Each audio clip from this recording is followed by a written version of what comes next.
नमस्कार मंडळी, स्वागत आहे तुमचं आमच्या चॅनलमध्ये।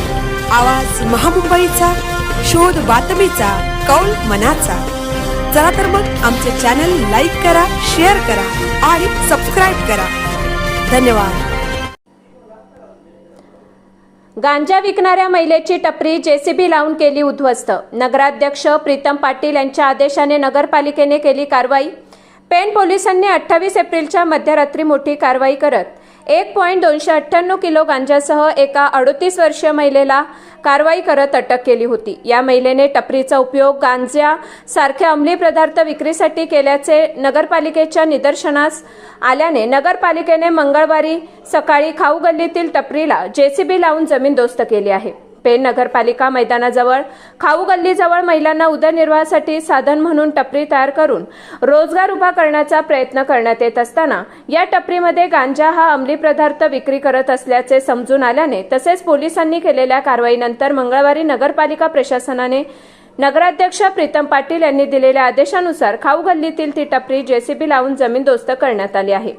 या कारवाई प्रसंगी नगरपालिकेचे अतिक्रमण विभाग प्रमुख महेश वडके, कर्मचारी कमळाकर, आवासकर, ओमकार साकोसकर, महेंद्र मोरे, अक्षय पाटील आदी कर्मचारी उपस्थित होते। आवाज महामुंबईचा चॅनलसाठी विनायक पाटील, पेण।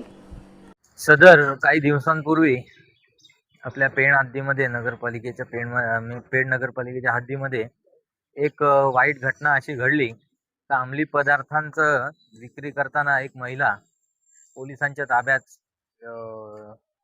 सापडल्यामुळे पेणमध्ये भरपूर खळबळजनक वातावरण निर्माण झालं। त्यामध्ये त्या महिलेवर गुन्हा दाखल होऊन आता पोलीस स्टेशनला त्याची कारवाई चालू आहे। तर सदर महिला ही खाऊ गल्लीत टपरी टाकून स्वतःचा उदरनिर्वाह करत होती असं दाखवण्यात येत होतं, परंतु गांजा विक्री करताना ते आढळल्यामुळे नगराध्यक्ष मॅडम प्रीतमताई पाटील यांच्या आदेशानुसार त्या टपरीवर त्वरित आणि कडक आणि कठोर कारवाई करण्यात आली। कारण का गांजा किंवा अंमली पदार्थ विक्री हा कायद्याने सर्वात मोठा गुन्हा आहे। तर सदर उदरनिर्वाह करण्यासाठी लोकांना इथे मार्गदर्शन करून सहकार्य करून या टपरीमध्ये उदरनिर्वाहाचा एक त्यांना मार्ग मिळून त्यांचा उदरनिर्वाह व्हावा अशा पद्धतीने नगरपालिका त्यांना सहकार्य करते। परंतु यात असे अंमली पदार्थ किंवा गुन्हेगारी क्षेत्रातल्या काही गोष्टी इथे घडत असतील तर नगराध्यक्ष प्रीतमताई पाटील यांनी त्यांच्यावर कठोर कारवाई करण्यास सांगितलेली आहे। तर ती आम्ही टपरी मोडून त्यांच्यावर कठोर कारवाई केलेली आहे। पेण नगर परिषद अतिक्रमण विभाग प्रमुख महेश वडके।